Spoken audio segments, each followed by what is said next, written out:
நேர்களே, Hormuz ஜலசந்தியில் Iran தனது பலத்தை நிரூபித்திருக்கின்றது.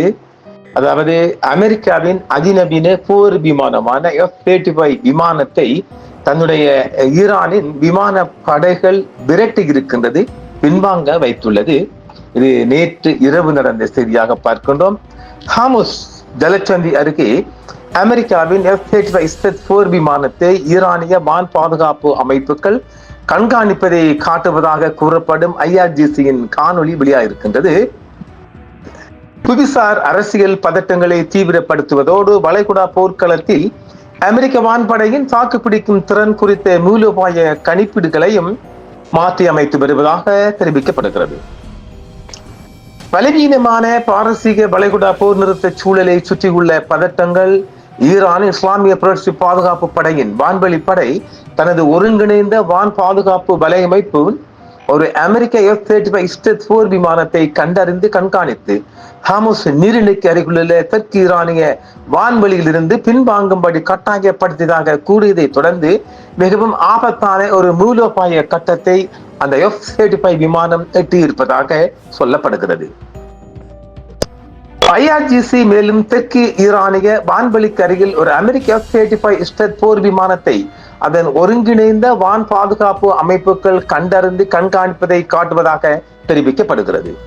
இது அமெரிக்காவின் எளிதில் கண்டறிய முடியாத விமானங்கள் இனி ஹார்முஸ் நீரிணைக்கு அருகில் தடையின்றி செயல்பட முடியாது என்று தெஹ்ரான் பரந்த மூலோபாய கருத்தை வலிப்படுத்தி இருக்கின்றது. அதாவது மிகவும் துல்லியமாக, இது நாம் கடந்த ஆண்டே தந்திருக்கின்றோம், மிகவும் துல்லியமாக சீனாவின் மிகப்பெரிய ராடார் மூலமாக ஈரானுக்குள் கண்டறியப்படுகின்றது. ஆளில்லா விமானங்கள், ட்ரோன்கள், அந்த வகையில் தான் இதுவும் கண்டறியப்பட்டதாகவே அது தெரிவிக்கப்படுகிறது. தெஹ்ரானின் இந்த கூற்றின் மூலோபாய முக்கியத்துவம் ஒரே ஒரு ரேடார் தொடர்பு நிகழ்ந்ததா என்பதை விட உலகின் மிகவும் இராணுவமயமாக்கப்பட்ட மற்றும் பொருளாதார ரீதியாக முக்கியமான கடல்சார் களங்களில் ஒன்றில் அமெரிக்காவின் இஸ்ரேல் வான் சக்தியின் தடையற்ற ஆதிக்கம் குறித்த பல பத்தாண்டுகள் பழமையான அனுமானங்களுக்கு அது விடுத்த நேரடி சவாலையே அதிகம் அடங்கியிருப்பதாகவும் தெரிவிக்கப்படுகிறது.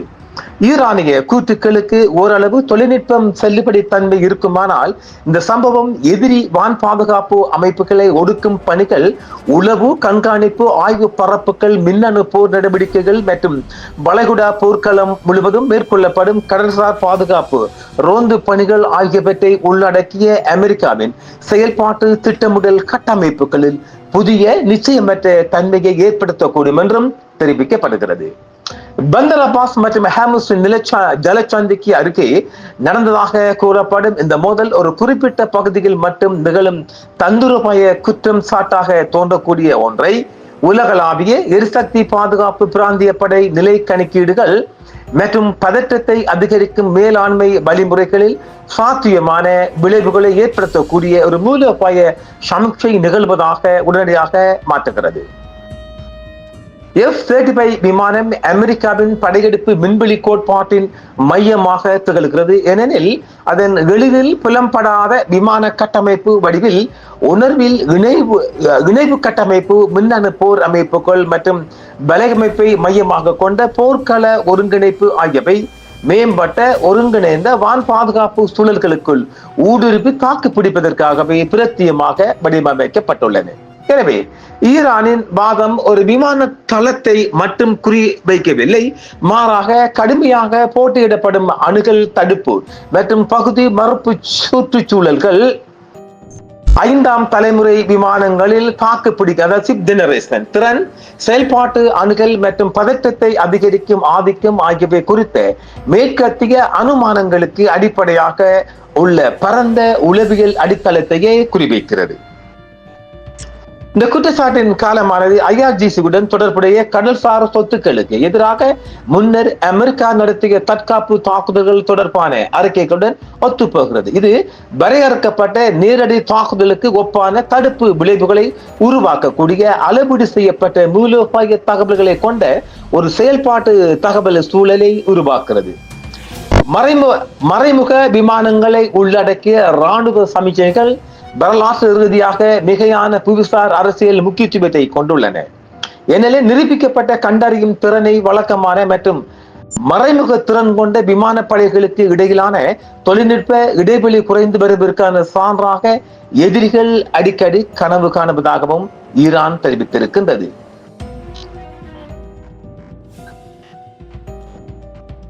ஒரு அமெரிக்க ஸ்டெட் போர் விமானத்தை கண்டறிதல், கண்காணித்தல், ரேடார் மூலம் இலக்கை பூட்டும் திறன் மற்றும் செயல்பாட்டு ரீதியாக திரும்ப பெறுதல் ஆகியவற்றை பகிரங்கமாக கோருவதன் மூலம் 5ஆம் தலைமுறை விமானங்களை வளைகுடா போர்க்களத்தில் ஏறக்குறைய முழுமையான செயல்பாட்டு தடையின்றி தந்திரமாக செயல்பட முடியும் என்ற நீண்டகால நம்பிக்கை ஈரான் தகர்த்திருக்கிறது.